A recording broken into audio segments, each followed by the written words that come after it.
Hellcat.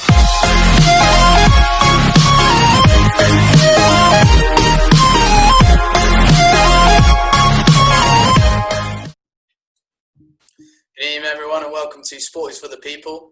Slight change of pace this evening, so we have myself as the host, Nick, and this evening, talking about his beloved Arsenal, he gets to talk a little bit more, and instead of listening, which he really loves doing, with Keaton.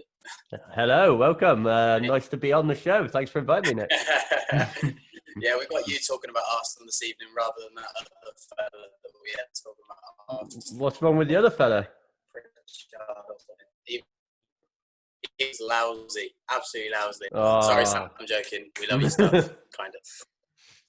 Only kind of. So anyway, this evening, Sport is for the People is going to chat a little bit about the transfer window, especially for Arsenal and for Chelsea. So we are going to put on our yellow ties and we're going to go through the squads. So I think the window is actually opened. It opened for one day. A few deals have gone through. I think that sort of is important for my club. But when the window gets back open and we get crazy season opening up again, we will fully see how COVID affects it, and we'll fully see what our teams will do. So we'll open up with Arsenal. Keaton, what do you think your club are going to do or not going to do? Well, we're starting off with goalkeepers, and I'm going to be pretty boring, unfortunately, to start off with. There's plenty of work to be doing on this Arsenal squad, as I'm sure I will mention later. But goalkeeper-wise, I'm pretty happy. Bud Leno's had a great season until he got injured, obviously. I think he's probably our second best player, maybe behind Aubameyang. If you count the whole season, obviously, Saka has had a really good season. Pepe's starting to come into his own. But over the whole season, I'd say he's probably been our second best player behind Aubameyang. So I'm happy with Bud Leno. And since Martinez has come in from his injury, he has literally not put a foot wrong. I think he's got 7 Premier League clean sheets out of like 8, 9 appearances. He's literally not dropped the ball. He's not spilt anything. He's not done anything wrong whatsoever. So it's going to actually, I think it'll be a tough choice for number 1 next season if Martinez keeps playing this way, which has not been the issue at Arsenal for quite some time. The last time, I can't remember the last time we had a proper battle for number 1 position, to be honest. It's not been noticed, is it really? The Leno injury at Brighton, we sort of know about was a bit of a horror, and I think a few Arsenal fans were sort of recoiling, looking at how good Leno's had a season. But you're right. I think Martinez, since he's come in, he's been not put a foot wrong, has he? Yeah, it's been totally dependable. Our third choice is Matt Macey, who obviously had a season on loan at Argyle, and I did watch him a few times while he was there. He seemed like a decent keeper, but yeah, not ready for the big time. And you're going to put your hopes on Leno and Martinez. But yeah, like I said, probably goalkeepers might be a bit more controversial for you, Nick. Obviously, Kepa's come under fire quite a lot this season. Obviously, still think he is the record transfer for a goalkeeper, is he? I think he beat Alisson. So absolutely big money. Young player still, but obviously he had that massive bust up with Sarri when Sarri was there at the cup final. And since then, his performances haven't been great. So what are you doing with your goalkeepers? Yeah, I think I think Kepa's had enough time now. He's had 2 years. I think this year he's actually sort of tailed off, really. I think last year he was brought in for his distribution. And I think, if anything, that sort of dropped off. And I think in terms of, when we're comparing, we had Courtois before, he used to pull off some, ridiculous saves. I think that Kepa is obviously a downgrade, and the money that you're spending on a goalkeeper, and I don't think Chelsea have really quite got value for money there. I think that it's going to be hard to shift him. He's still got 5 years left on his deal, signed a 7-year contract. So Chelsea were clearly committed with him. But I think if we're going to shift Kepa, it would have to be some sort of loan where Chelsea would probably bulk up quite a bit of the wages. And I don't really see that happening when there's sort of priorities elsewhere. And obviously also there's been a bit of a commitment in other transfers and other positions that have, already been made. So I think probably Chelsea will stick with Kepa. Don't get me wrong, he's statistically, I think he is one of the poorer goalkeepers in the Premier League. He's But been third worst save percentage or something like that, I think. yeah, exactly. But he still has his moments. If you look at the Europa League semi-final last year, saves a couple of pens, gets us into the final. If you look at the Palace game, right at the end, Chelsea on the ropes and the header coming across goal, he makes a brilliant save at the end there. So, I'm happy. I would like, I would like a better goalkeeper. I think Chelsea are going to get to where they want to get to. You've got to be looking at getting an elite goalkeeper in. Liverpool have got Alisson, City have got Edison. Your All Blacks of the world. But I don't think that's really out there at the minute, and I don't think that Chelsea have got the funds, just sort of where their priorities lie, to go out and buy another goalkeeper. So I think they'll probably stick with Kepa for another season. Caballero, he does a job. He does a job as a backup. When he came in for Kepa around sort of February time, and he didn't cover himself in glory, but he wasn't terrible. But as a backup goalkeeper, he's probably the sort of keeper that you're going to get. And I'm not too uncomfortable with that. And in terms of sort of reserves, there's a few sort of young keepers at the squad. We've got Jamie Cumming, who's quite a young lad who I would actually give a chance as maybe the second keeper. We'd like to see him. There's a couple others, Carlo Ziga, a few, but no one really sort of pushing. The one player that I was a little bit disappointed that Chelsea got rid of in goal was a player called Marcin Bulka, who actually went to PSG last year for a really small fee. His contract was running out. And I actually think he would have possibly sort of pushed Kepa all the way, actually. I think he was probably pushed out by the fact that obviously Kepa was signed on a long deal and Sarri was very much adamant that we would have him. But, now that Lampard is here, maybe he would have given him a go. But, he's at PSG now and that's that. So I think in goal, we'll probably stick with Kepa for another year. Yeah, because you've been linked with Unana from Ajax. He's absolutely quality. I'd take him over Kepa, but then it's if you pay 40 million or 30 million for Unana, how much money are you going to get for Kepa? You're not. No one's going to buy him for 75, 50 mil. Yeah, Onana's been linked. Obviously, had a really good campaign in the Champions League last year, and clearly Chelsea have got a good relationship with Ajax after the CX signing. It's a possible, but I think it's more the fact that I don't see Chelsea being able to offload Kepa before they can get someone in. It's one to possibly watch for, but from the noises that you hear in the media, I don't really think that's too likely. No, me either. Should we go on to defenders then? Should we go on for you? Should we go right backs first, or should we go the whole defence? Yeah, let's start right to left. So right back, I think I'm pretty happy at right back. I think we've got Azpilicueta and we've got Reece James. Azpilicueta is a solid right back.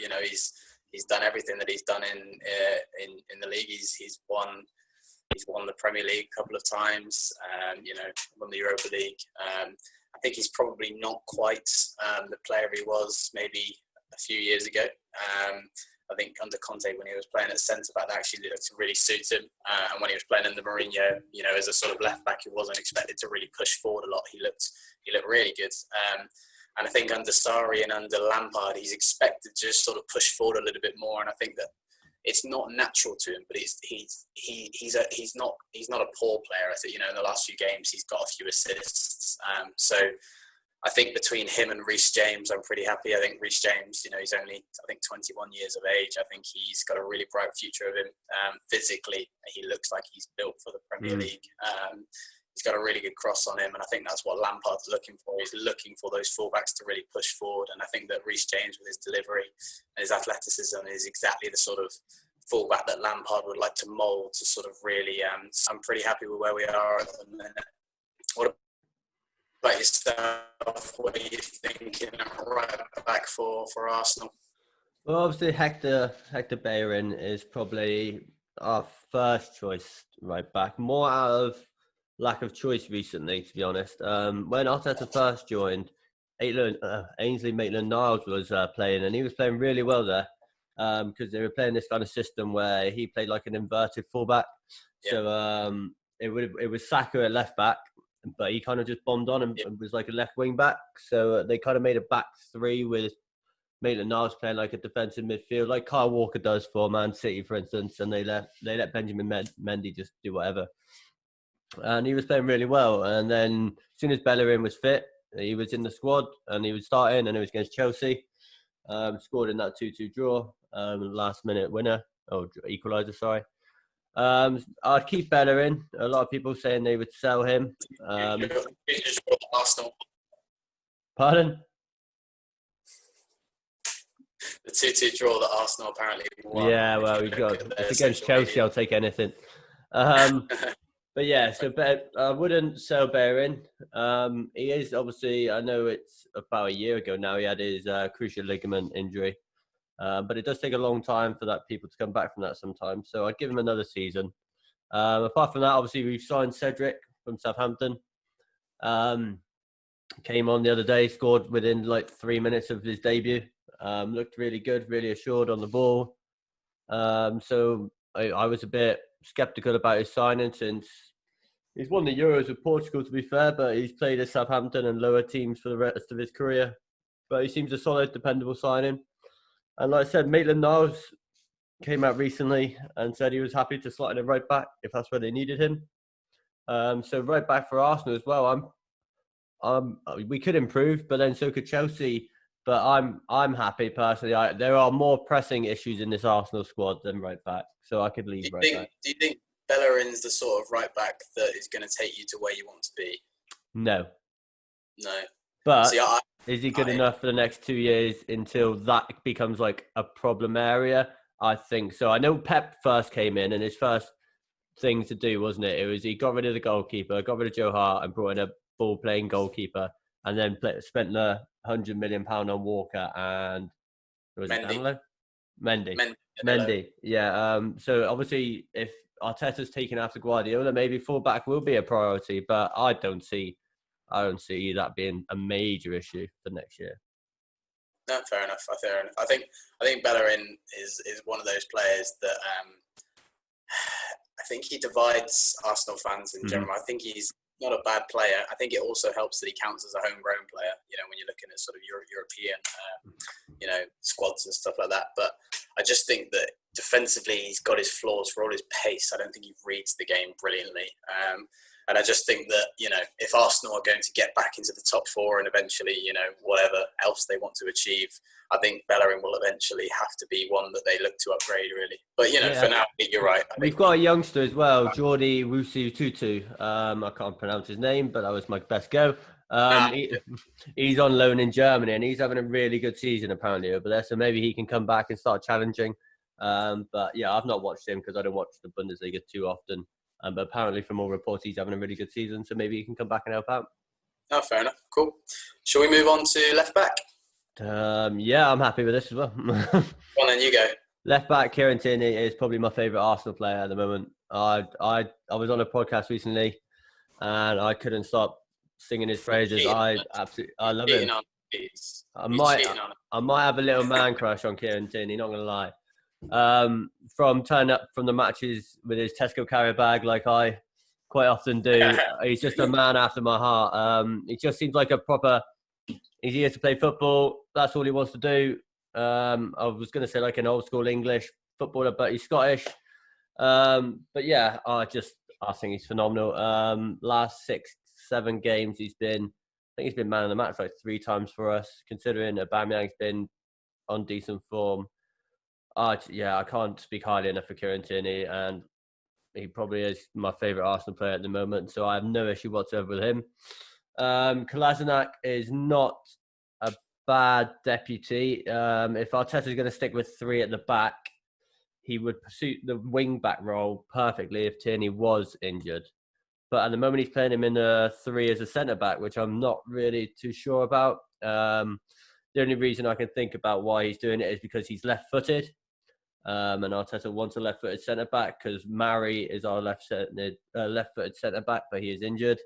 Granit Xhaka used to fit in there when we played 4 at the back, and Saka used to get let to bomb on. So, yeah, I am happy with Tierney, happy with Kolasinac. And we got anyone on loan? No.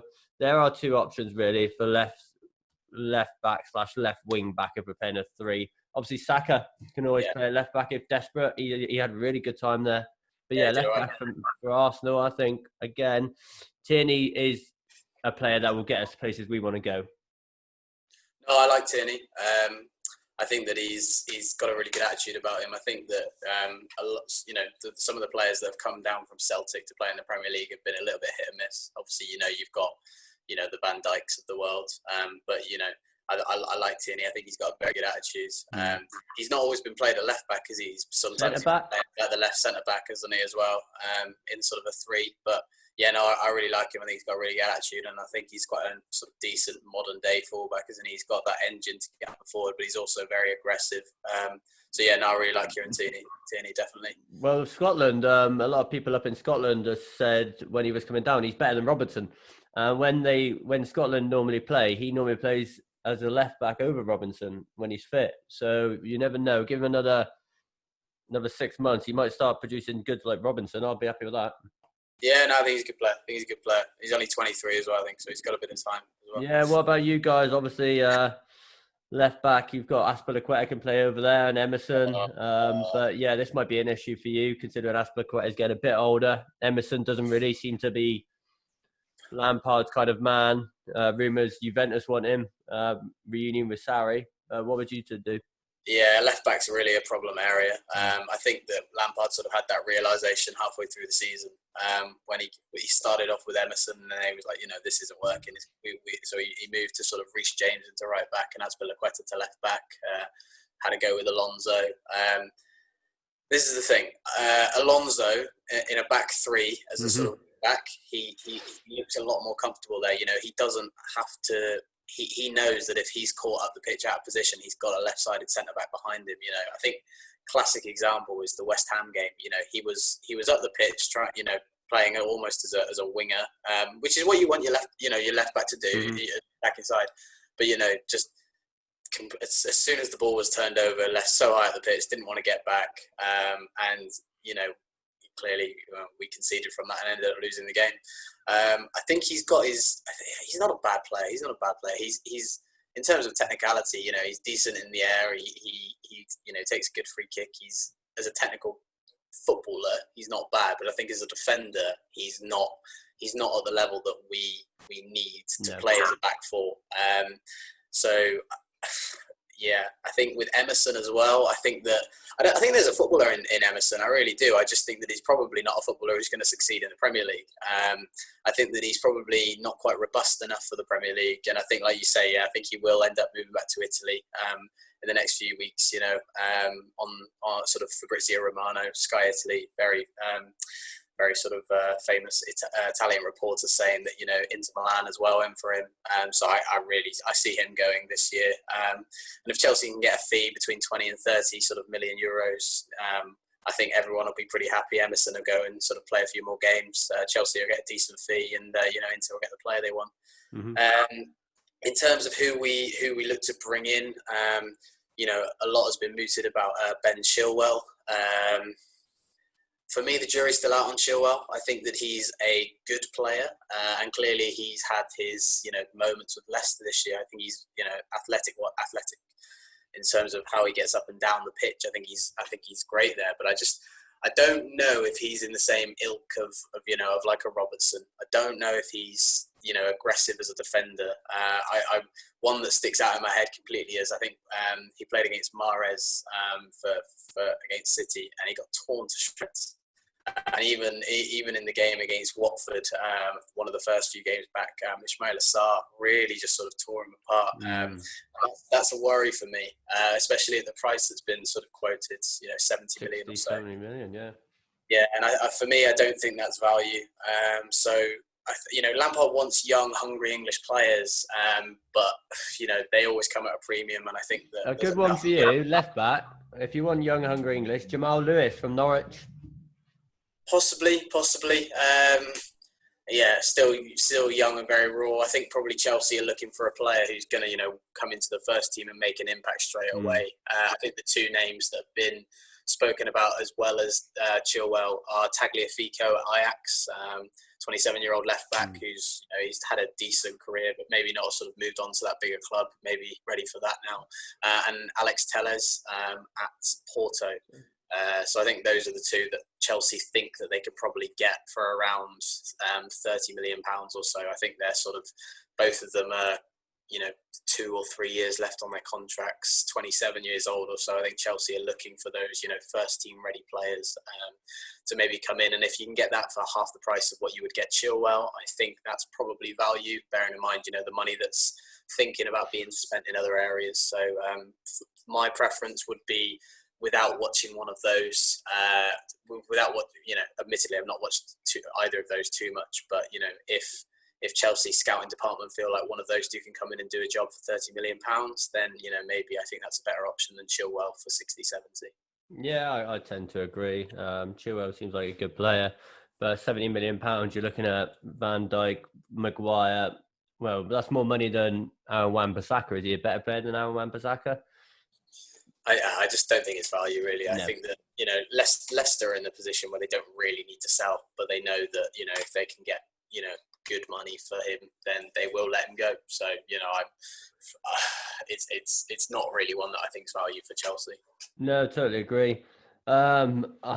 Centre backs is I could literally be How long here. we got? Trying to keep this program down to probably under an hour because it's going to be a long one as it is. Hey, listen, you and me both on centre backs, Keats. Right. Yeah. You go first. Go on. You go. Do I have to? So Arsenal at current, I have got it written down because I knew I'd forget someone otherwise. We have Socrates, Rob Holding, Shkodran Mustafi, Callum Chambers, Pablo Marie, David Luiz, William Saliba on loan, and Konstantis Mavropanos on loan. That was good. That was good. That pronunciation, good work. I'm here to please. I'm a professional. I'm just a guest, actually. So we have got 8 centre backs in our books. I think Mustafi has a year left on his contract. And 6 months ago, you told me someone gives me £15 million for Shkodran Mustafi, I'd bite your hand off. But he has actually been probably our best defender, centre back anyway, under Arteta. Yeah. He's been. It's hard to actually physically say impressive. When I talk about Mustafi, the amount of times I have slated him for doing stupid stuff, and I'm sure he's still got it in his locker, as all Arsenal defenders seem to be cursed with. But he has actually been really, really good since Arteta's taken over. I think he's an outfield player with the most minutes, even above Aubameyang, since Arteta's taken over, which is quite impressive. He's been our rock. Mustafi has been our rock. Who'd have thought it? Who would have thought it? Exactly. So I can actually see him getting another, say, a 3-year contract at the end of this season. And if he keeps playing like this, absolutely fair play. Absolutely, I can't begrudge him that. Yeah, what I've seen of Mustafi, I actually think that he's sort of reined himself in a little bit. I think with Mustafi, it also depends on who he's playing with. I think that if he is the one who is almost leading the defence, sometimes he's not the one to do that. But playing in a 3 sometimes and playing with someone else who clearly suits him a little bit better, I think that you're right. He's sort of cut out a few of those mistakes since we've come back. So he's not been sliding around on the floor. He is well known in the Arsenal fan base anyway for literally just sliding and just throwing himself into tackles. Oh, we've got a German centre back who does that as well. So you do indeed. But he seemed to cut out the sliding challenges. I watched him in the last 3 Arsenal games. I saw him make 2 fouls through sliding challenges, which is a lot less than he was. But like you said, it depends. If obviously we've got William Saliba coming in, big hopes for him, 19-year-old from Saint Etienne.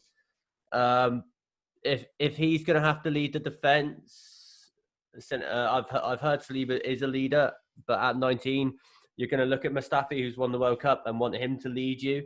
Will that then turn Mustafi back into Mustafi?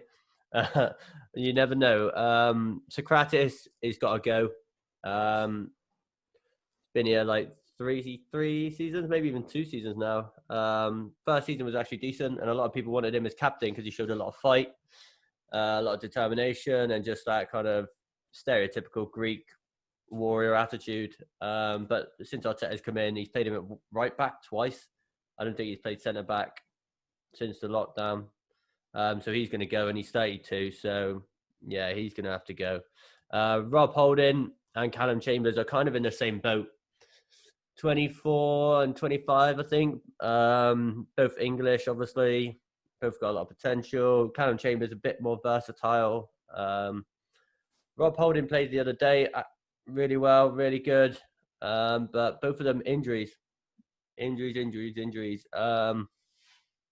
And I think one of them goes, one of them stays.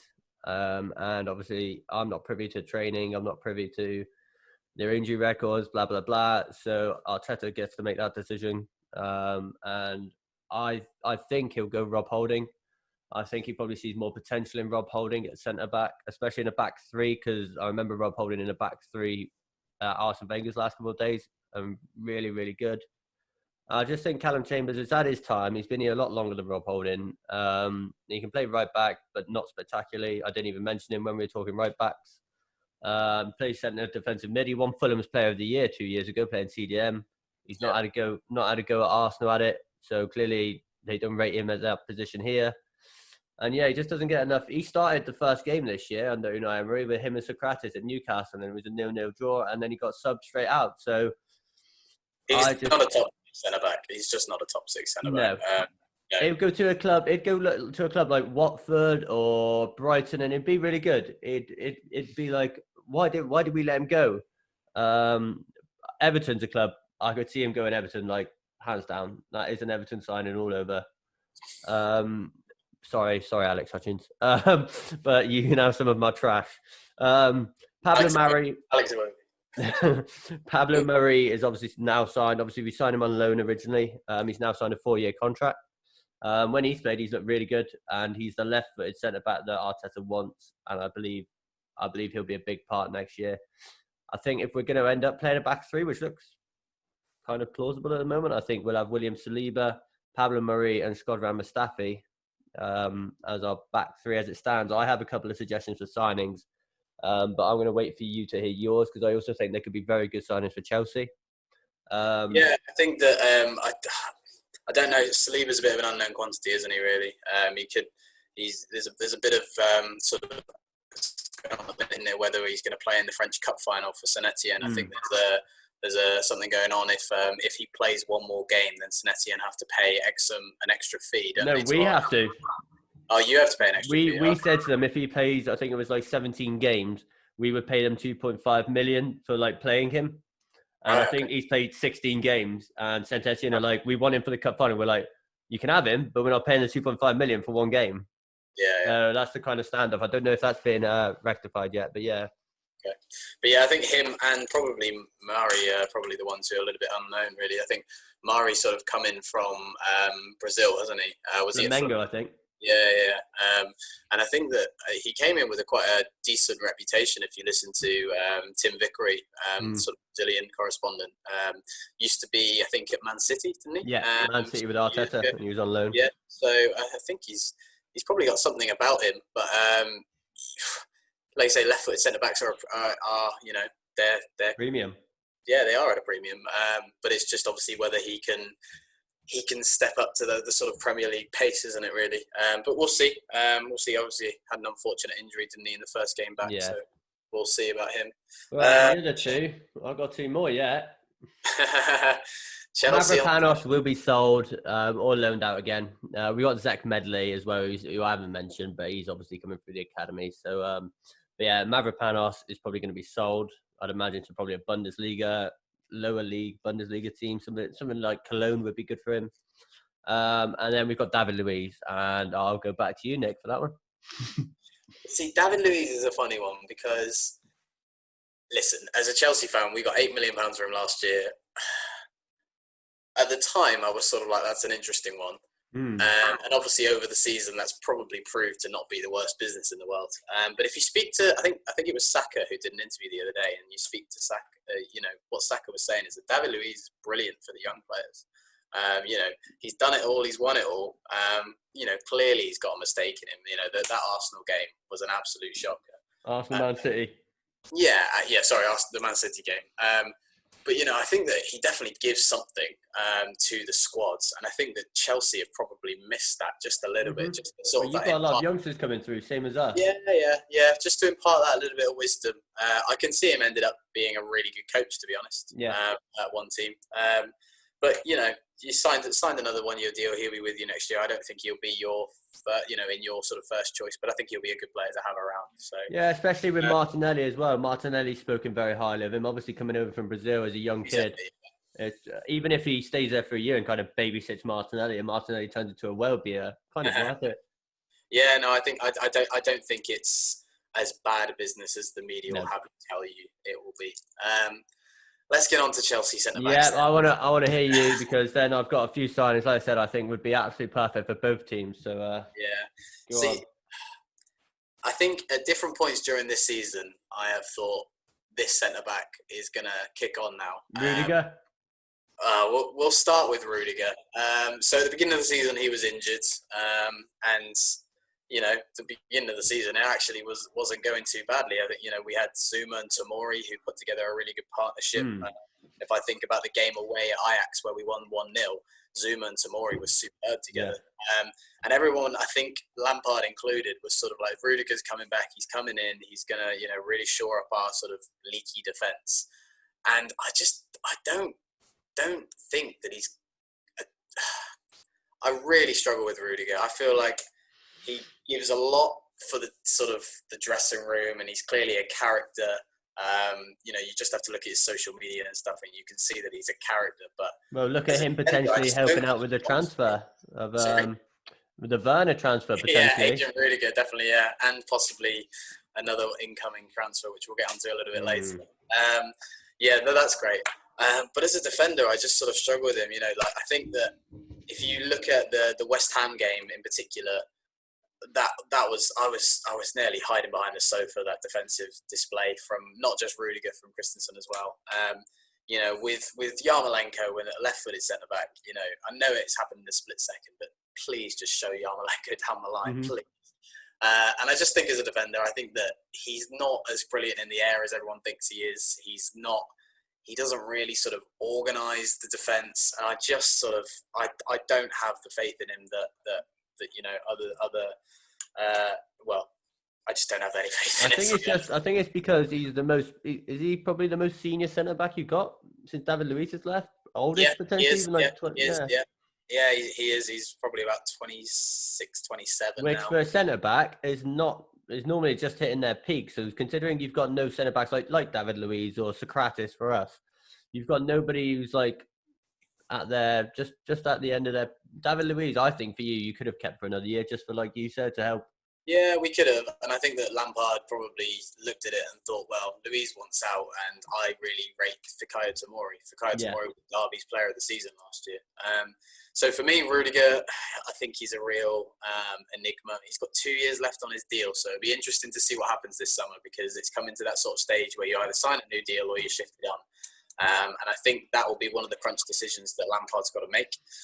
Christensen's exactly the same. I think on the ball, as a sort of footballer, he's a good player. Like, he can pass. BDM potentially. Maybe, but you look at the sort of players that Chelsea have got in that position. Sort of thing. You're not going to sort of jump into that position.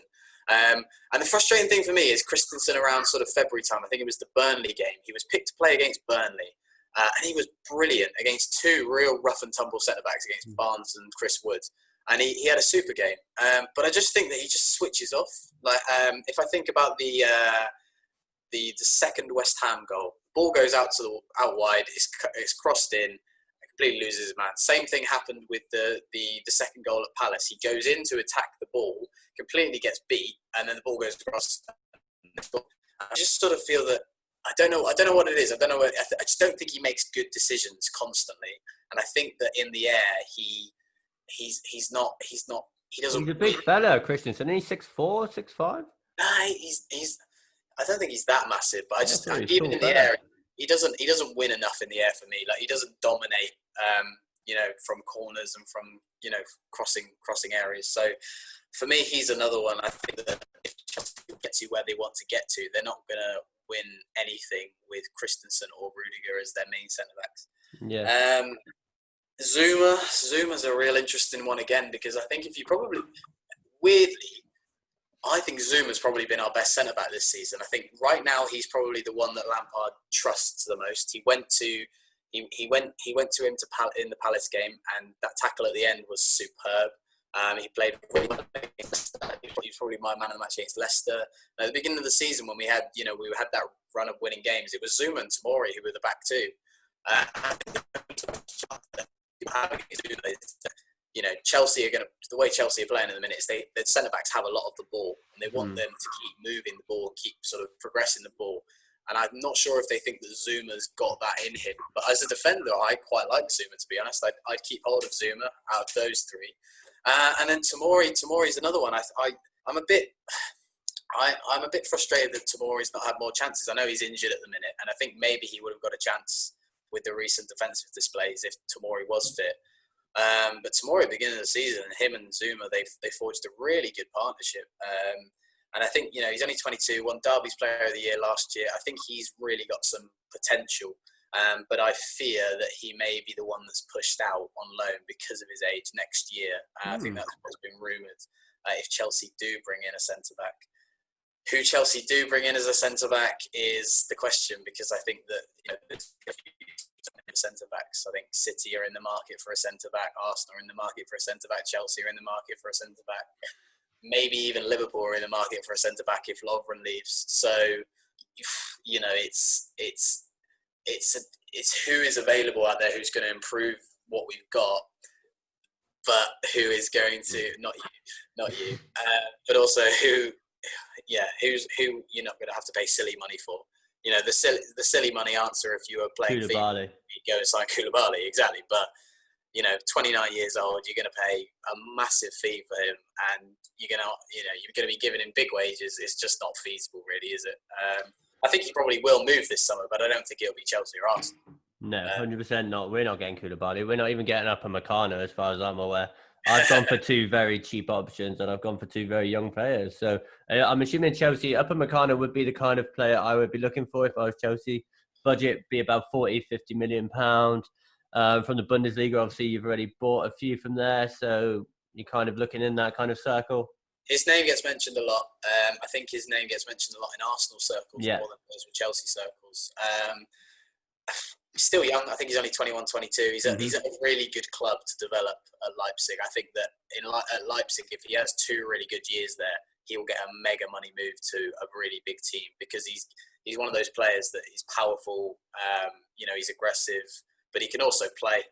So he to me, of the small amount that I've seen of him, he looks like a real model. He's only got a year left on his contract. Well, yeah, there you go. So I think that he could be one that moves, but I'm not sure.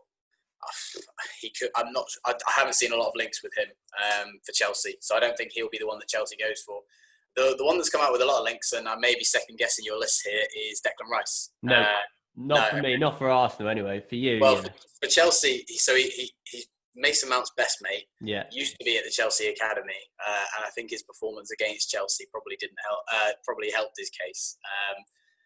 I think he's another one of these players that, when I watch him play, I really like him. I think he's got a lot about him character-wise, in terms of sort of his leadership and on the ball. I don't, get slated for being in the England team by some people, but I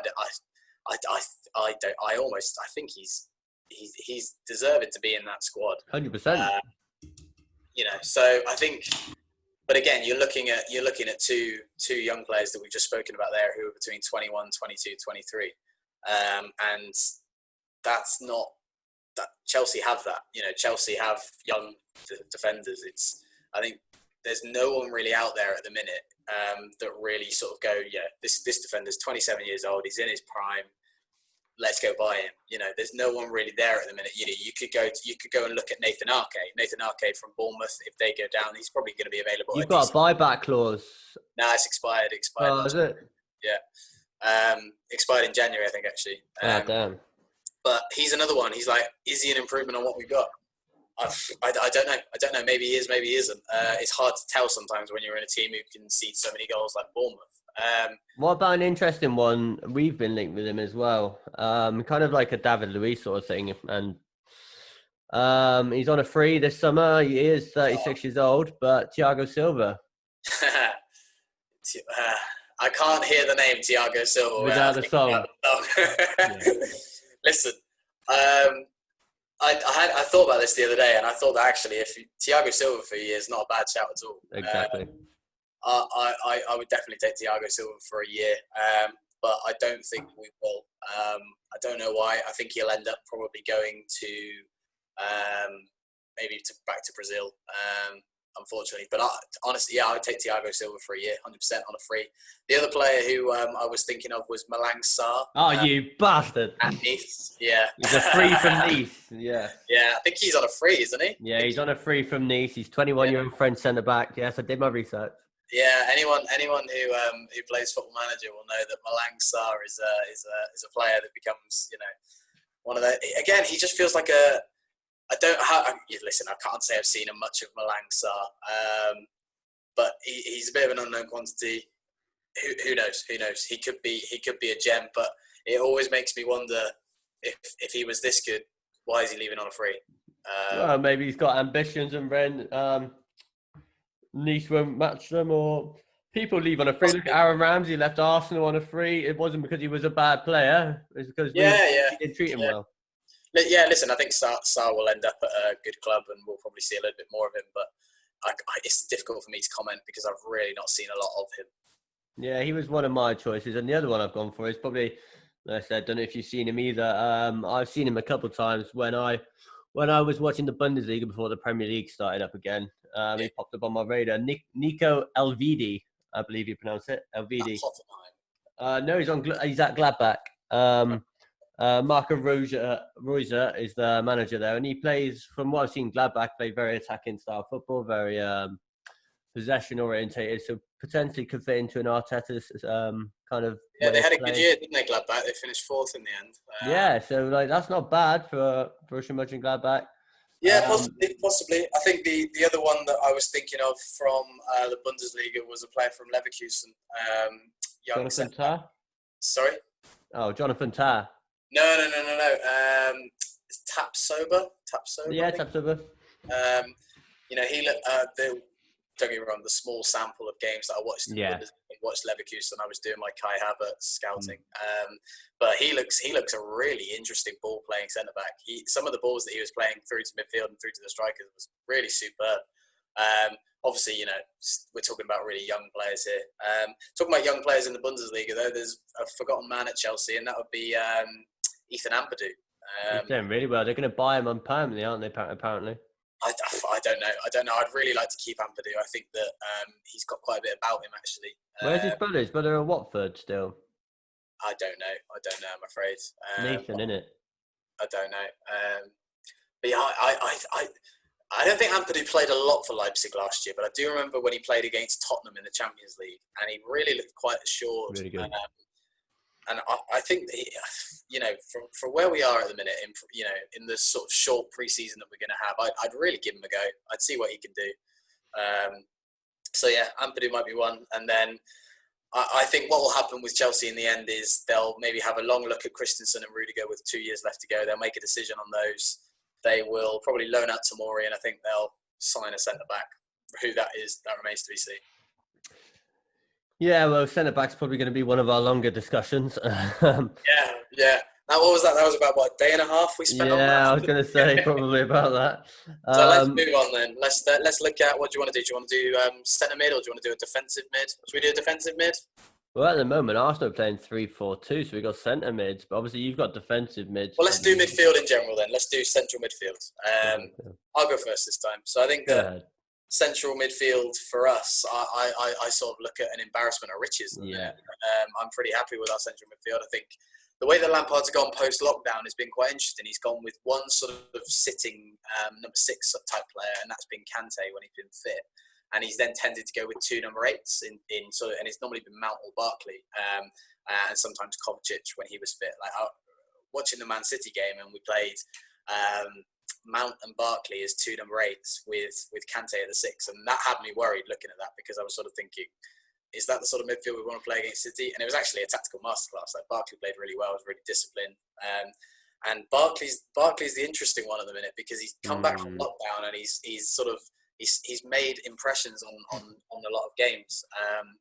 So yeah, he's a difficult one. But yeah, if we start from the top, Kante is clearly, he is our best. He is probably one of our only world-class players, if not our only world-class player. World-class anymore, who knows? But he is still a very good player. And I think a lot of people sort of always say, oh yeah, Kante is a defensive midfielder. For me, I don't think he is a defensive midfielder. I think if you look at all of his successful seasons, you know, in Leicester he played in a 2, in a 4-4-1-1. For Chelsea he played in like a 3-4-3. And I think it's only really now that he's really sort of been pushed into that lone defensive midfield sort of type player. And I think that's where Lampard's sort of been playing, you know, from now on. But the only thing I'd say about Kante, he's sort of picking up a few injuries now.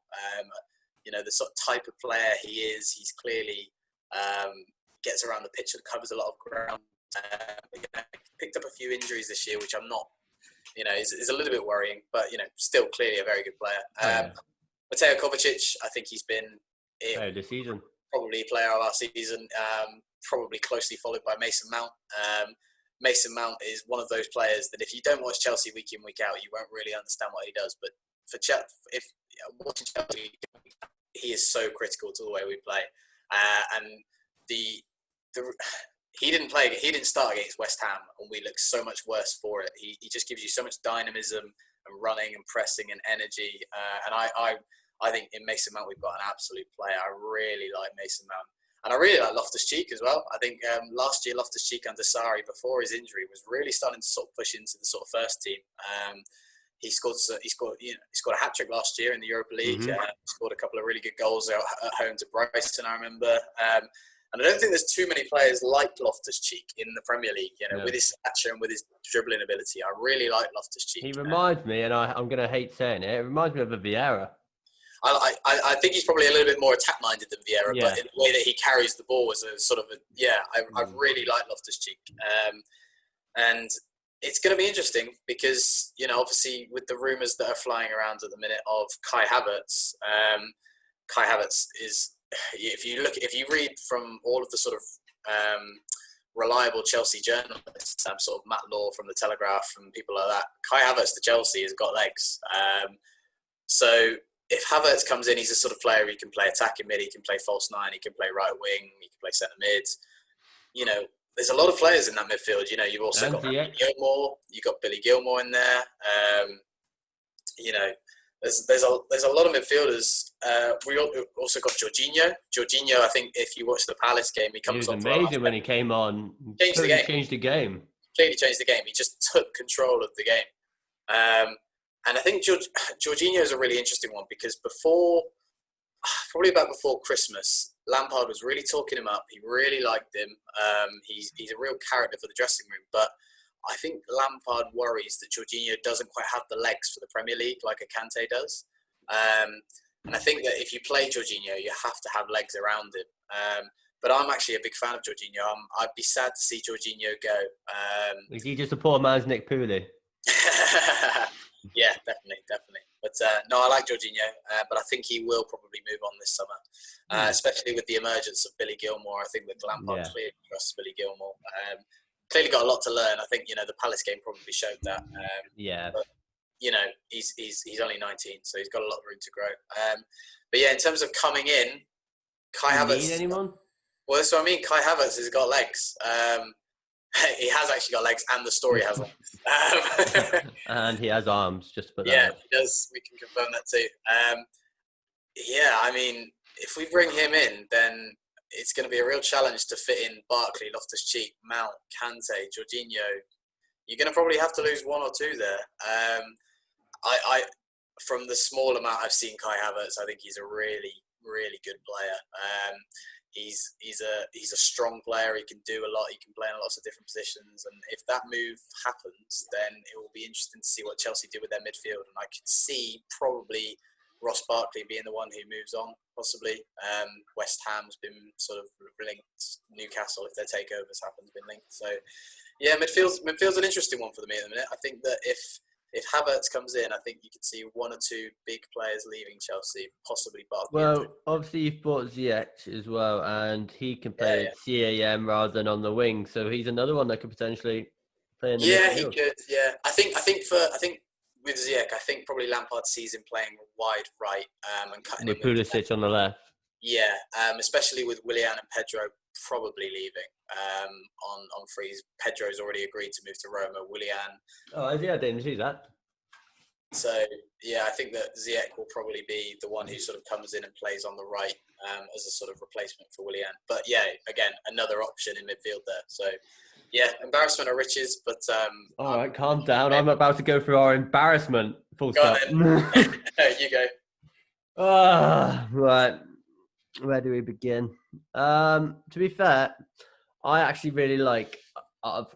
it's hard to compare, and it's really difficult as an Arsenal fan because we were spoiled for many, many years, and even underrated players like Santi Cazorla, Aaron Ramsey, I think, was even a bit underrated at his time in the Premier League. Jack Wilshere, we've had players like that who we took for granted, and now probably all of them, obviously Jack Wilshere before his injuries, all of them back in the day would get into this team hands down. But we used to just kind of snub them like, oh, it's just another midfield player, Fabregas. And now we've got people like Granit Xhaka, who... Granit Xhaka is just one of them people. It's just so divisive. Arteta really trusts him, though. He does. And this is what I'm getting on to. He has played really well under Arteta. Like I said, peace as well, hasn't he, since he sort of left the field? With Crystal Palace, with the whole armband thing, yeah. Well, the last two games when Aubameyang's been taken off, Granit Xhaka's been given the armband. Yeah. But yeah, Xhaka under Arteta has been probably our best player under Arteta. Better than Aubameyang, better than Leno, better than Mustafi. But yeah, he's been really good. Like I said, when Arteta first started, he was playing in a midfield 3, but he would drop in to make a back 4 as kind of the left back, which was a strange, weird thing that happened. But now we're playing a 3-4-3. He's playing really well as a 2. So Granit Xhaka stays for me. And I'd probably even give him maybe an extra 2-year contract extension if possible. I think Xhaka stays. I think that he's made his peace. I think he's not gonna turn up trees, and he's probably not gonna get into many other top 6 sides. But for Arsenal where they are at the minute, I think he's the sort of character that Arsenal would need to keep hold of. 100%. And talking about characters, this is where it comes on to Guendouzi. You set me up there. You set me up. I'll knock him down. Guendouzi, I love him. And it's again, Arsenal players seem, I don't know if it's our fan base. I don't know what it is. You either love our players or you hate them. There's no in between. There's no meh, he's all right. Literally, Mesut Ozil, you look at Mesut Ozil, the amount of, he's the best player in the world. Oh, he's shit. Our fan base still have a happy medium. Aubameyang's the only one. Calling for Guendouzi a type of player. Exactly. We had this discussion last time. Guendouzi, I love the fight. I love the passion. I love the fact that he's only 21. He's had 2 seasons, but he's a bit of a prick. And I've mentioned, if you have watched the previous podcast, I'm going to say it again. I like having a prick in the team. I like having. This was our Keaton Hepworth in Belgrade, wasn't it? It's what it is. It's somebody who's going to be a prick. He's one of them who will stamp on an opponent if the ref's not looking to wind somebody up. You love it, and like I said, I always use your team, Diego Costa. Everybody hates Diego Costa. Absolutely hates him. But if you've got him in your team, I love him. Exactly. There we go. Absolutely fucking love him because he's the one who's the dirty one who's putting an elbow in and being a dickhead. Most good teams have a bastard, don't they? Exactly. Really, and Guendouzi could be that for us. If you give him, he's not. The only thing is, he is really raw. He's got no positional discipline whatsoever, which hopefully Arteta could build into him over time. But he's he's an absolutely amazing all-round player, but he's not a specialist. He's not a specialist DM. He's not a specialist centre mid, and he's not a specialist attacking mid. So it's really hard. He doesn't really do good assists. The only really good assist I can remember was for Aubameyang in the North London derby last year, which is a really good assist. I think he scored like 1 or 2 goals in like 80 appearances. So he's not a goal-scoring attacking mid like a Ramsey, or even it doesn't even score as many goals as Mesut Ozil, and he doesn't do anything at the moment.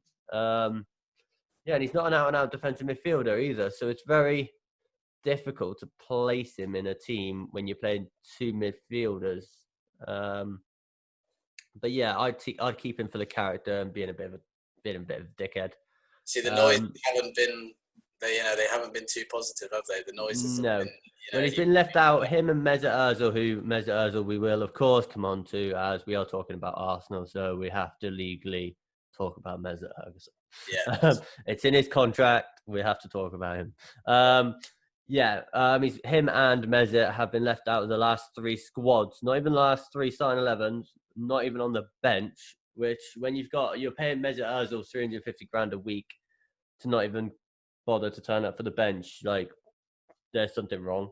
And Matteo obviously done something with Arteta that he doesn't like. Obviously, his last performance once against Brighton, where Brighton game, wasn't it? Yeah. I didn't think he had a bad game, but at the end of the game, he did grab Neil Maupay by the neck, which was a bit of a talking point. And also, apparently, there's rumours coming out that he was talking about how much he earns compared to the Brighton players, which, again, it's very...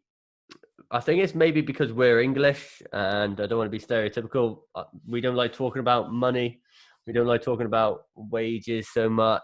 I think that's just coming from England. Maybe if you did that in France, there'd be no issue. I just think us as an English society, we were like, oh, that's very... I can't think of the right word. It's very unbecoming to start talking about how I earn this much compared to you. It's it's just not done in England. But again, that's the kind of dickhead attitude you like. That's something I would say on the pitch to wind someone up. You use anything you can to get in the mind of somebody else on a football pitch, and if that works, it works. Like I said, he divides a lot of people. I would keep him, but unfortunately, I think he's going.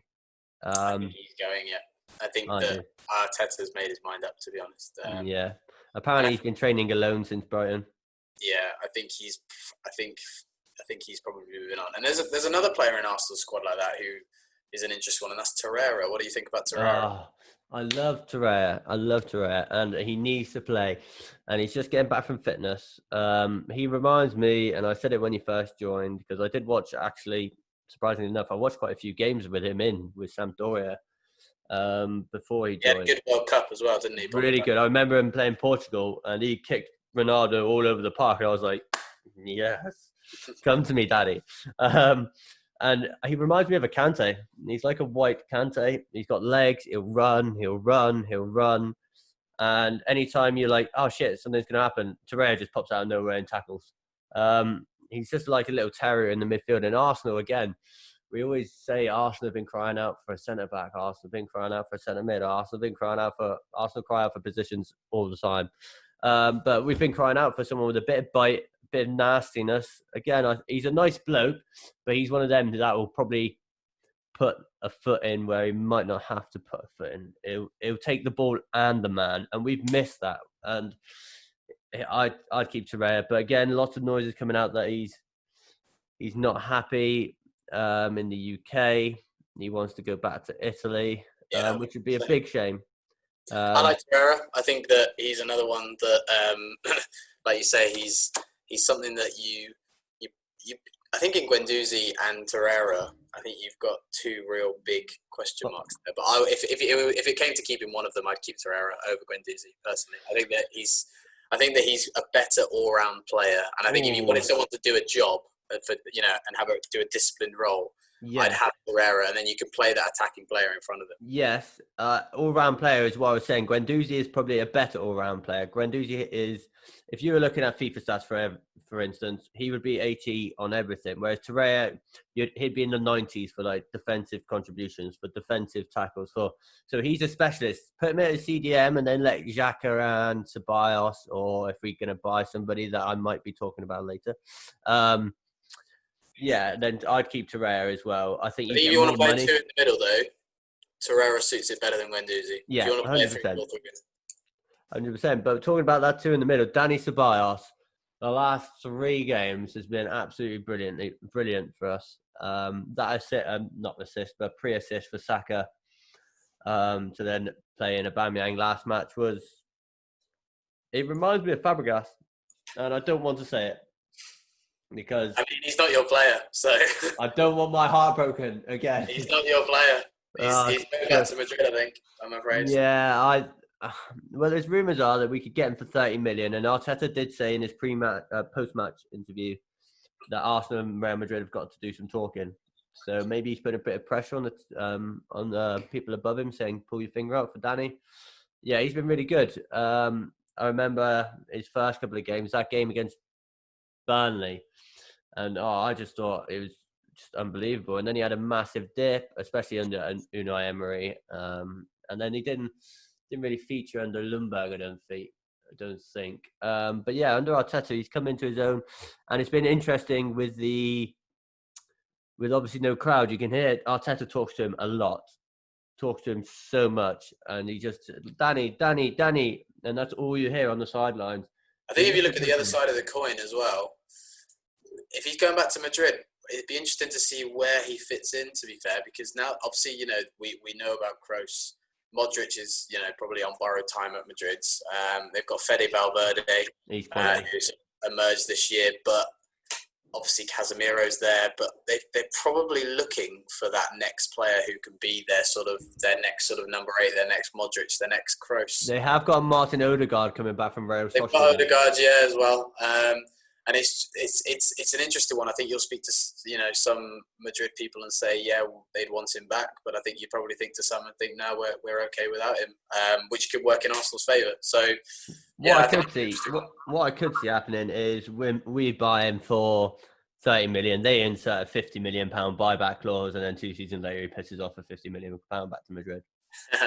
It's the Arsenal way. That is, and it's exactly what. And we'd fall in love with him, and we'd love him, and then he'd piss off back to Madrid. Maybe. Yeah, the only other things to talk about in midfield, Joe Willock. And I actually, at the start of this season, put £10 on Joe Willock being in the England team, or the England squad, sorry, because his pre-season was really good, and I thought it was worth a punt. So, You've lost that and he's been really good. He's been really effective coming off the bench.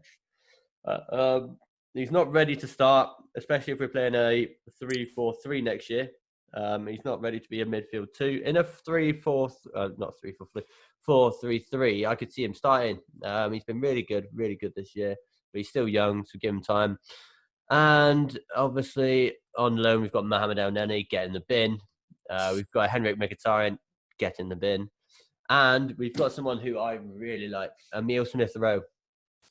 Yeah, he's an interesting one. I've heard lots and lots of good things from. I'm in a few football groups with EFL clubs, and every single Huddersfield fan loves this guy. And when he was at Arsenal in the Europa League playing and the FA Cup and the lower League Cup games, really good player. I'm trying to think. He reminds me of. I did have a player in mind before we started this. It was Santi Cazorla, but. He's got such a low center of gravity.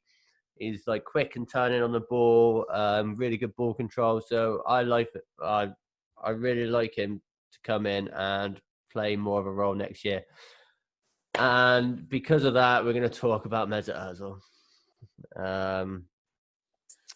Again, how long have we got? I don't even know if I want to anymore. You want me to start on Ozil? Let me start on Ozil. So the way I think that Ozil, no one's going to come in for Ozil. No. Arsenal are either going to have to make the decision this summer. We either pay him off to leave or we let him stink out the place for another year. It's as simple as that. It really is. Clearly, Arteta doesn't fancy him. And, Arsenal have just got to live with the fact that they've made a £350,000 a week mistake. It's as simple as that. Yeah, no, like I said, look, you could literally, I could probably do a whole episode on Ozil. And yeah, I totally agree. We're not going to get rid of him. We're stuck with him. So, like I said, I've got some signings. I've got quite a few midfield signings, which is just strange considering I'm not against keeping most of our midfield. I think you could do one. I think you could do with one just to freshen it up a little bit, especially if you lose Guendouzi. I agree, but I think we're gonna lose Guendouzi or Torreira, potentially both. Yeah. We could even potentially lose Dani Ceballos, so that's another one. Exactly. And then Mesut Ozil's not going to play, so we've got Maitland-Niles who can maybe be given a chance, but I don't think so. So for my signings in midfield, obviously I'm going to mention him because the rumours, Thomas Partey. Yeah. From Atletico Madrid. Yes, absolutely love him. Lots of rumours, potentially swap deal with Lacazette or maybe even Torreira or Guendouzi. A swap deal and maybe some cash. Which Lacazette, we're going to move on to strikers, obviously. Lacazette, I would take the swap deal. If it's a straight swap or Lacazette and 10 million, I would take that and I'll take Partey. Guendouzi or Torreira, I personally would like to hang on to. But obviously, the club and Arteta relationship, blah, blah, blah. But there is a man called Ibrahim Sangare who plays for Toulouse. He's a 22-year-old, 6'3". Really big, strong, powerful lad. And Arsenal have been dreaming of a Vieira replacement probably since Diaby left, because Diaby was pretty much a baby Vieira apart from the injuries. This guy, when I've watched him, reminds me of Vieira. Tall, gangly, but carries the ball really, really well. It's hard to describe. I wouldn't describe him as a defensive midfield solely. So if he wants to play in a 2 with Xhaka, I could see that working. But he is very raw. He is coming from Toulouse, who have just been relegated. But if you look at some of his stats, I haven't got him in front of me because I didn't want to bore everyone to death. But yeah, his stats for someone who's playing in a relegated team and not a very attacking team is really, really good for a centre midfielder who's only 22. And there's two. Arsenal, again, another thing aimed at Arsenal is we don't buy Premier League players. We always go abroad for our players. We never go and buy somebody from Watford or like Decore, for instance, is the one that's always banded about for Arsenal. I like Decore, but I'd probably go for these two of them. I really like Buendia from Norwich. Really like Buendia.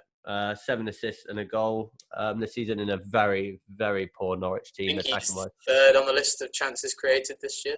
He's really, really good. And if Norwich, a very poor Norwich side. Exactly. And if Norwich go down and you chuck 25 million their way, Todd Cantwell's another one from Norwich. Todd Cantwell, I can see him going Liverpool, but I'd get Buendia. I think he'd fit in perfectly. You give him a season to bed in while Mesut Ozil is still at the club. So if he doesn't perform brilliantly, maybe bring Ozil back in.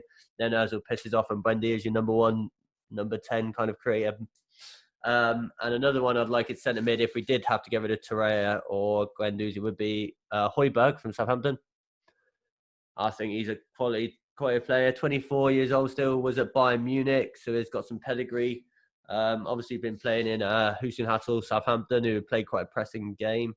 So playing in the 2 as well for Southampton. Playing in the 2. Yeah, I really like Højbjerg, and apparently he's had a bit of falling out with the Southampton. For not signing a new contract, and obviously the captaincy's been stripped away from him and given to James Ward-Prowse. So those 3 midfield options for me. And I think Højbjerg, how much is he going to cost? 20, 25 million? Yeah, maybe a little bit more. You get Buendia and Højbjerg for £50 million combined. I think you get £50 million for Guendouzi. I'm not sure. I don't know about that. I think you do. Do you think? I don't know if anyone would take that much of a punt on him just with his attitude. That's the only thing I'd say. I think PSG. Maybe. I think Thomas Partey is a player. I think he's a superb player. I don't know if Arsenal pick him up, to be fair. I don't know if he leaves. And the only reason I say that is because I don't see any reason why Atletico let him leave. I know that there's been a bit of a contract dispute, and I know that he's got a contract offer on the table, isn't he now, for a new deal. But the two games that I can think of in my head of watching Liverpool at home, and also the Barcelona game a couple of weeks ago, the 2-2 draw. He's a real monster in midfield. He wins the ball back. He doesn't do anything overly complicated with the ball. He just sort of plays the ball off, but he's very, very adept in the tackle. I think he'd be a brilliant signing for Arsenal, but I'm not. I just in my head, if I'm Thomas Partey, I'm sort of thinking, why am I leaving Atletico, who possibly be in the quarters, semi-finals of the Champions League, to go to Arsenal, who may not finish in the top 6? Do you know what I mean? Yeah, that's why I went for, like I said, Toulouse obviously been relegated, Buendia, Norwich potentially relegated, and Højbjerg, Southampton not. I think Højbjerg would do a job. I think he'd be great at United. Do you think? United's a difficult one in that they feel like they may have sort of sorted out the jigsaw now with Pogba, Matic, and McTominay and Fred. But I think those are good shouts. I don't know much about Sangare, but not bad. I think from a Chelsea point of view in midfield, I think there's still a little bit of work to be done in terms of getting rid of Deadwood. You've been throwing players in the bin. I've got a few of those players I'd like to throw in there with you. Go on then, get them in the bin. Bakayoko and Drinkwater can probably join them. Yeah, damn. I even forgot they played for you. Yeah, exactly. Drinkwater's barely getting a game at Villa, and Bakayoko's he's a half decent season at Monaco, but not for me, and I don't think he's for Frank Lampard either. Shall we move on to attacking players? I don't want to cry. Okay, right. Well, let's start for the wingers, and I'll let you cry over Aubameyang after I've done my Chelsea bit. Thanks. So I mean, for us, I think it's going to be a little bit of a change on the wing. To be fair, obviously Pedro's already going to leave. Willian, he's going to definitely go into Arsenal, 100%.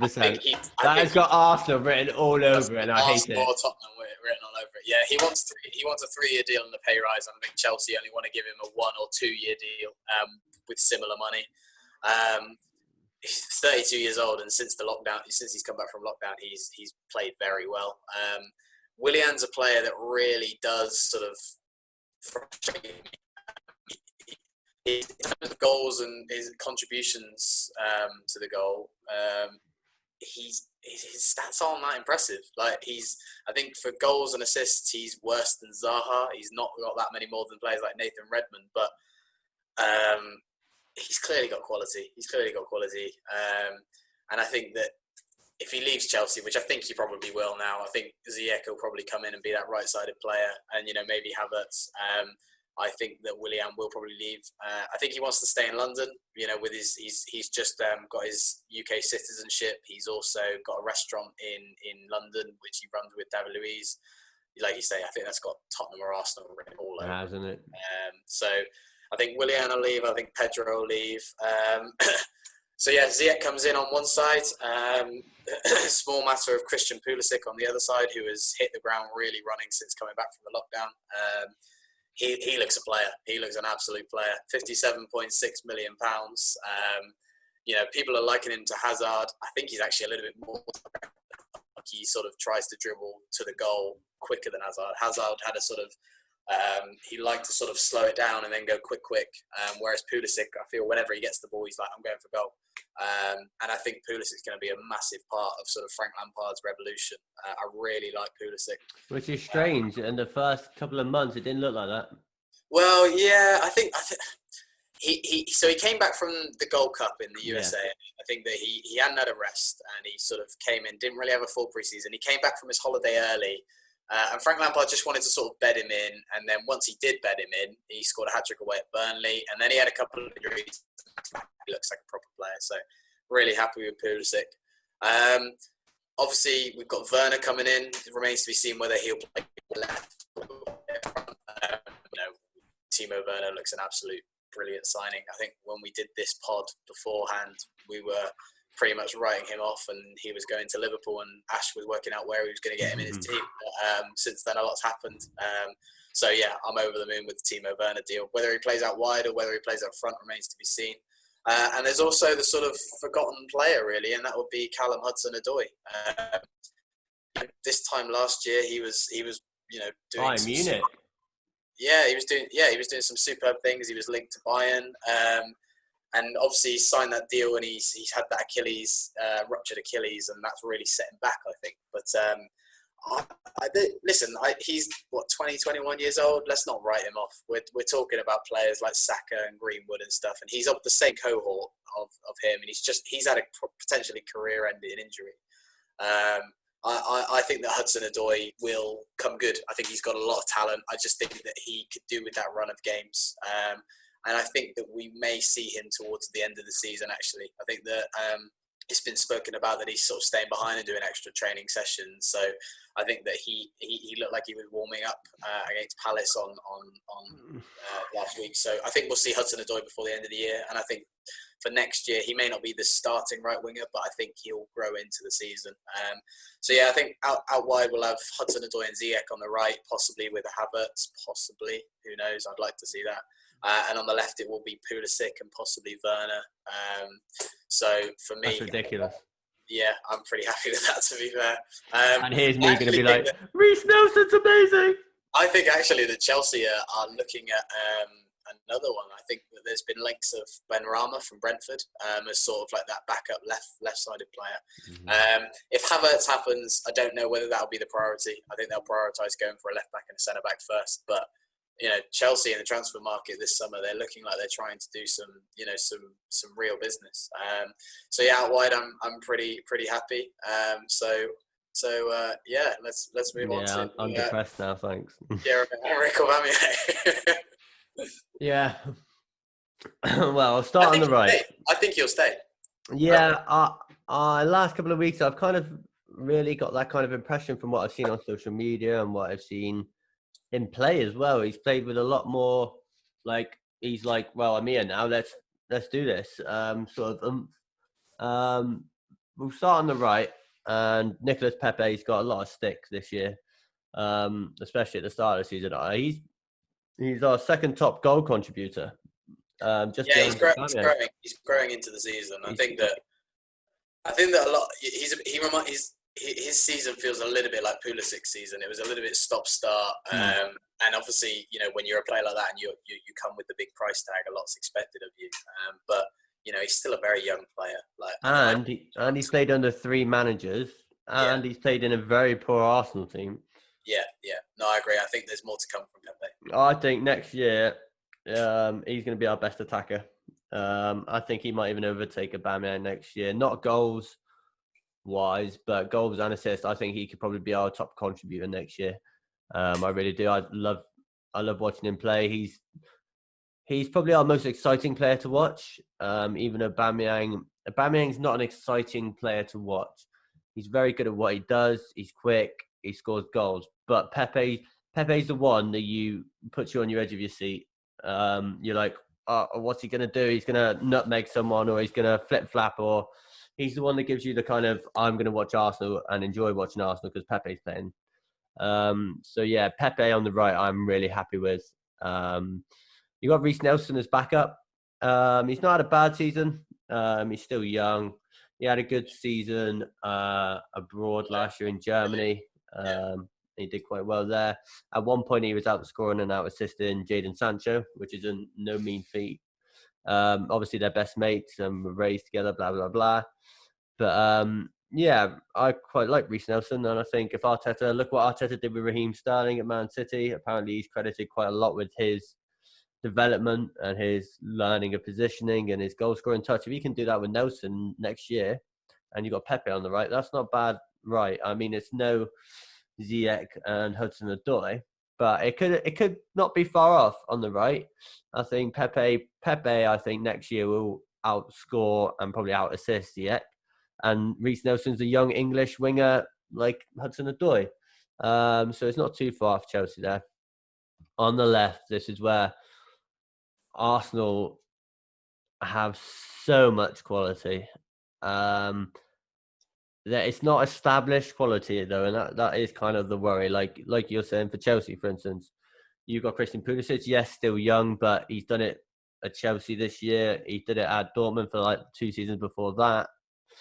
And then who's the other left-sided guy? You said For us, well, we got Werner, and I think Werner. they may look at bringing in another player. Okay, well, all right, no need to brag.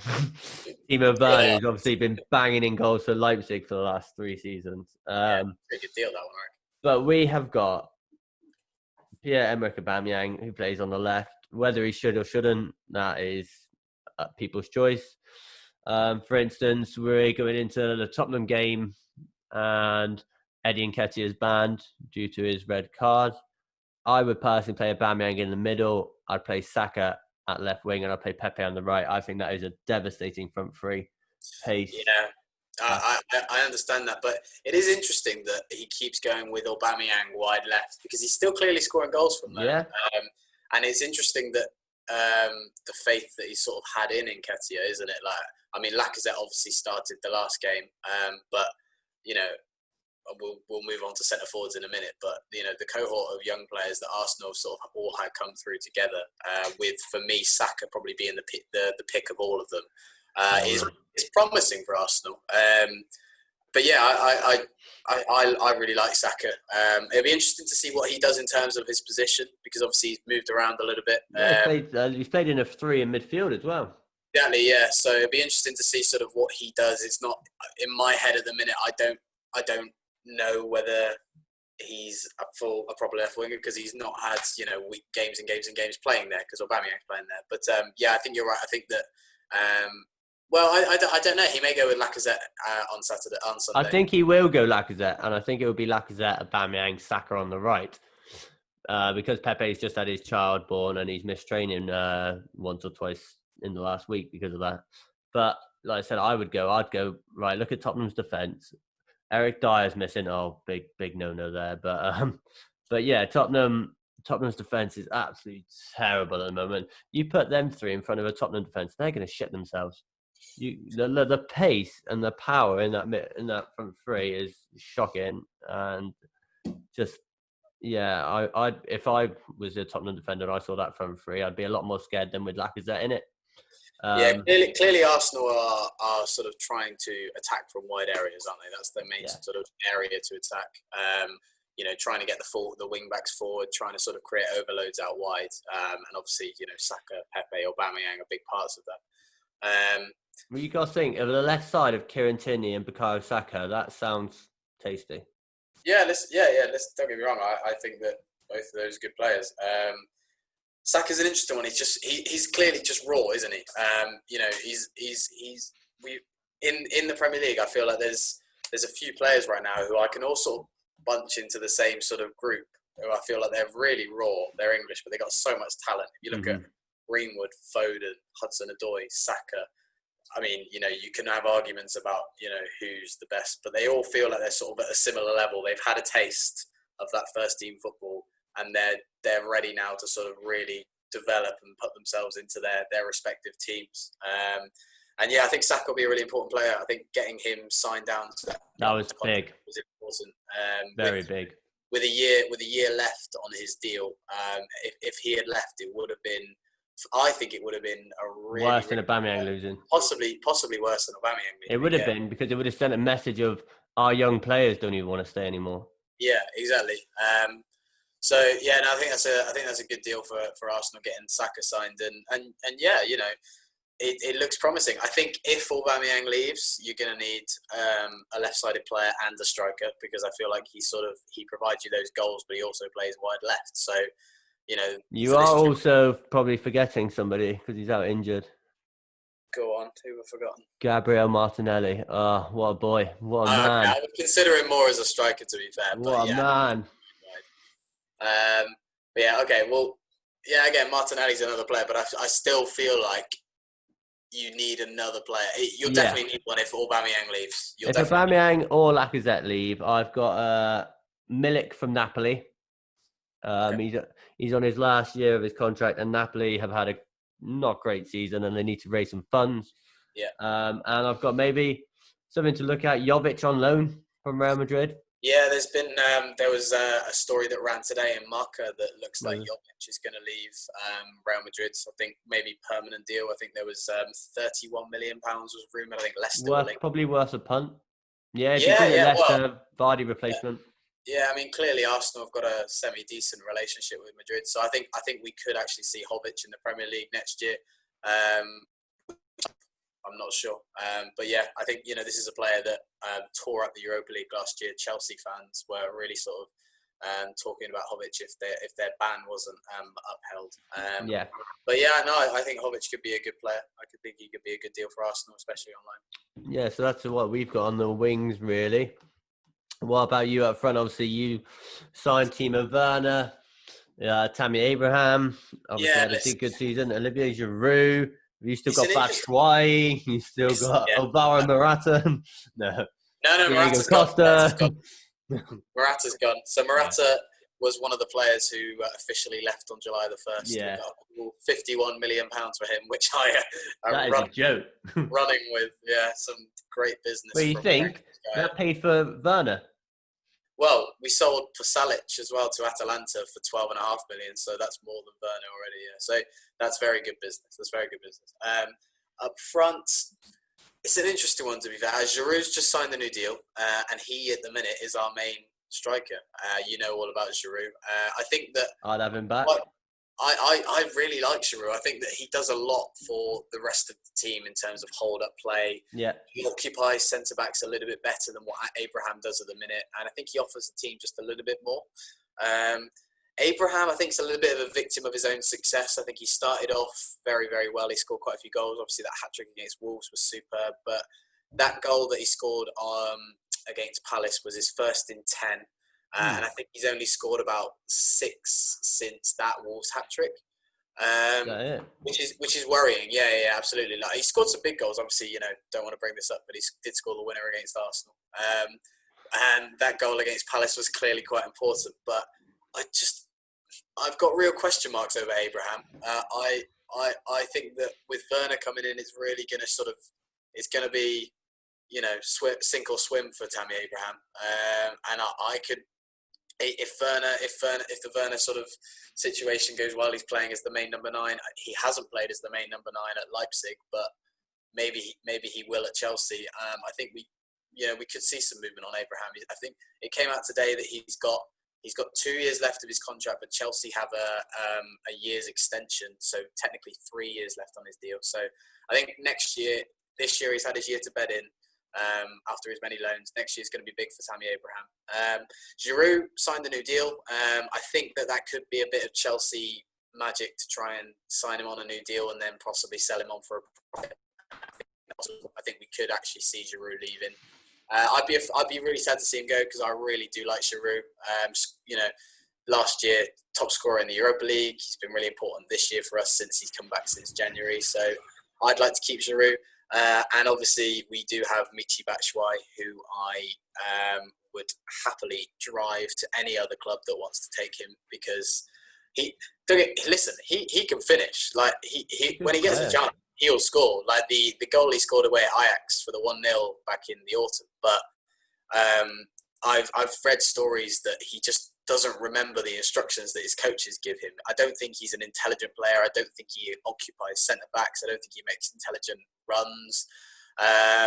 And I think that Chelsea will be doing everything to get rid of Batshuayi next year.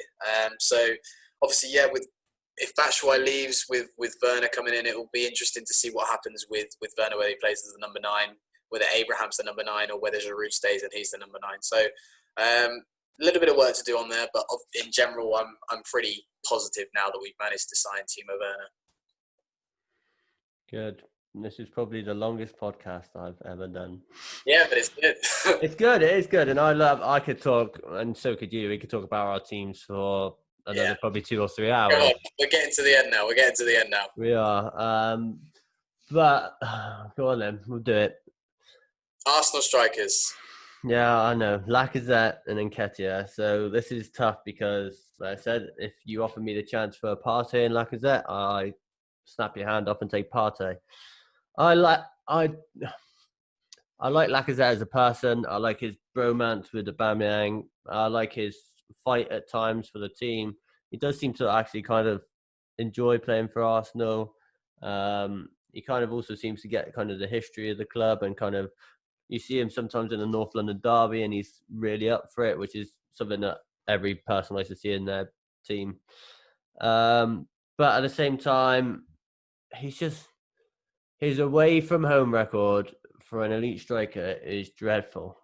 I think it's one league goal maybe since February last year away from home, which is It's a difficult one for me because I see Lacazette as a striker who very much relies on service, and I think if you look at that away record, you've clearly been playing in a struggling Arsenal team.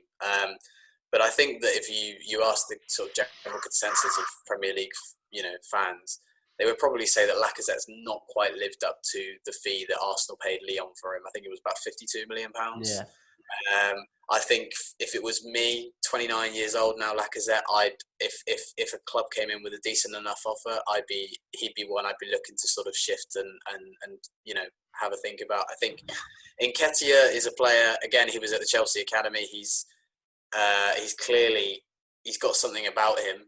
He scored a few goals since he's been about. I think he was a little bit unfortunate with his sending off against Leicester, but that's another discussion.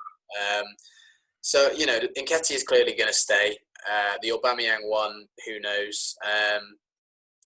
But yeah, if it was me, I would be looking to probably replace Lacazette at 29 years old. I think if you look at the way that Arsenal are going to go, they can either keep Lacazette, they can give him another contract, sign him for 3 years, and they'll get no money for him at 32, or they can sell him now, get a fee for him, and go in and get someone like Jovic or someone like that. And, it's a risk, but I think that this is probably the last summer where you're really going to get any sort of decent value out of selling Lacazette. Or Aubameyang. Or Aubameyang, yeah, exactly. So I think for me, there's a big decision to make there. But I think that I would probably let Lacazette go and maybe look to sort of refresh that position. No, like I said, it's a tough one because I do like Lacazette and I do like him as a person. But yeah, like I said, if you get 30 million and you're saying Jovic is available for 31 and he's like 23, 24, yeah, you go and buy Jovic and you bed him in and you get him, Martinelli, Saka, all used to each other for another 2 years while Aubameyang's there hopefully and signs a new contract. And then you look in 2-3 years time when they all know how to play with each other and you've got a strike force that are all 25 and below that are firing on all cylinders. Yeah, I agree. I think for me, that's what I'd be doing. Lacazette's another player as well who's on relatively big money. And I think that he's probably a player now where this is the summer to make a decision on him. But it may depend on Aubameyang. Maybe they're sort of thinking, well, if Aubameyang goes, we don't want to let Lacazette go. If Aubameyang stays, then maybe we can let Lacazette go. The exact same thing happened with Sanchez and Ozil. Yeah, exactly. So yeah, we'll see. We'll see on that one. I think it may depend on whether Aubameyang signs his contract, and I think he probably will. I don't know who would come in for Aubameyang really now. I think that Barca either on Lautaro Martinez. I don't think they can quite afford him. But they don't, I don't know which club would really come in and pay the money that Arsenal would be looking for Aubameyang. So I think he probably end up staying, and then that probably means that you've got a decision to make on Lacazette. No, totally agree with you. Good. Well, that's great. That's great, isn't it? So, are we? Is this marathon podcast coming towards an end then? Yeah, I think it's like an hour and a half long, so this is going to take me a pain in the ass to edit. But editing to do, yeah. No, it's been good. It's been good. I've enjoyed it. Yeah, like I said, I'm planning on doing a few with maybe a Man U fan and a Liverpool fan. Ashton couldn't make it, so I could be doing a couple of hour-long specials because I know everyone. when it's talking about your own club, you cannot shut up about it, can't you? So. Yeah, well, you haven't had the chance to do that so much, have you, before? No, so it was nice to have a little rant. No, cool. No. So Nick, do you want to sign us off? Yeah, go for it. So, Keats, first of all, cheers for having me. Cheers for letting me take the reins. Remember, guys, like and subscribe to the podcast. And it's a bye from Keats. Goodbye. And it's a bye from me. Good evening.